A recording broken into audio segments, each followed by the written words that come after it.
Pastor Ed here with Daily Devotions, the 5 for Tuesday, November the 15th, 2022.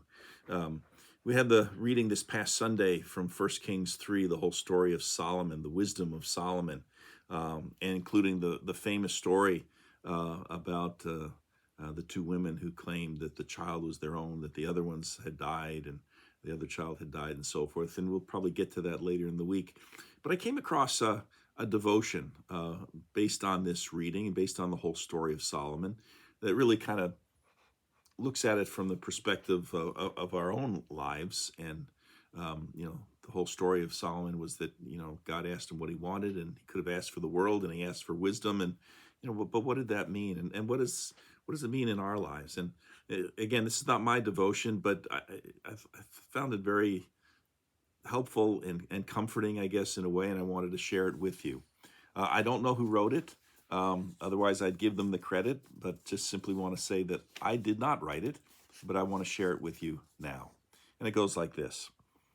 King Solomon, I thought, had it easy. Too easy, in my opinion, says this person. In a dream, God asks King Solomon what gift he'd like. And Solomon can choose anything: courage, strength, even money or fame. He chooses an understanding heart, wisdom, so that he can make good decisions for his people.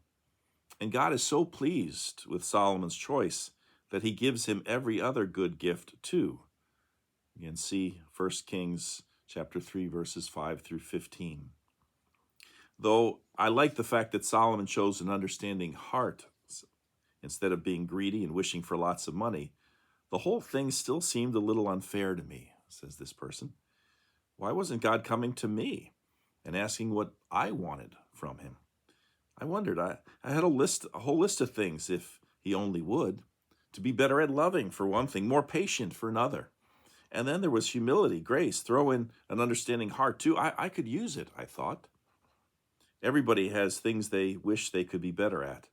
One of my friends, for instance, was very, very shy. She didn't want to be this way, but she didn't know how to be any different. She could have used the kind of help that God gave Solomon too. But that kind of help, I thought, wasn't for regular people like me and my friend, only for kings in Bible times. And boy, was I unhappy about that.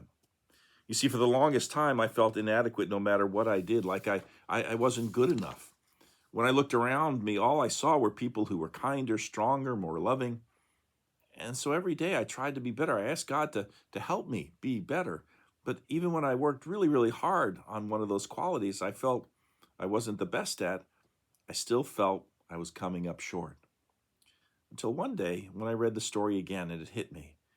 Maybe I was reading it all wrong. It occurred to me that perhaps Solomon's story isn't so much about how special Solomon was that God would offer him all these gifts. Instead, it shows what it takes to have an understanding heart, to be graceful and loving and wise. And much to my surprise, I realized that what it takes has nothing to do with being a king or living in Bible times or even being chosen, singled out for special gifts. All you need is a willingness to say, God, I can't be anything on my own. Show me how you made me. How God made me. That's it, I realized. The problem lay in the way that I was looking at myself. I thought I was someone who was good at some things and not at others, that I'd been given some gifts but was missing out in other areas. But that just didn't add up when I thought about what I'd learned from reading the Bible. It taught me that I was made in God's image, that I'm his reflection. Solomon didn't get an understanding heart from God.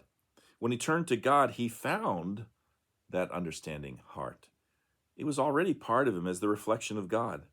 And so what that story was asking me to do was this: to accept that God was giving me everything I needed each moment to do whatever I needed to do. Everything I needed to live as his image.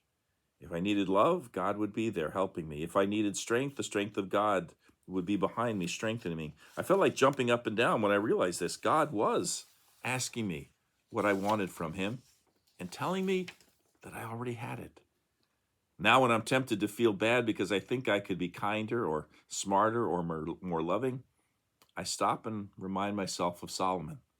You can too. Because the God who made each one of us in his very image doesn't play favorites or make mistakes or leave anyone out. Instead, he loves us into seeing that we've got everything we need to be our best, and that being our best is easy because God never made us to be anything less. And then it closes with a verse from the prophet Jeremiah.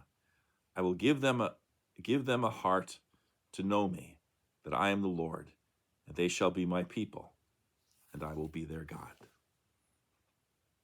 Great thought to begin the day. Hope it has as much meaning for you as it did for me. Well, again, have a great day. Take care. We'll see you again tomorrow. Bye.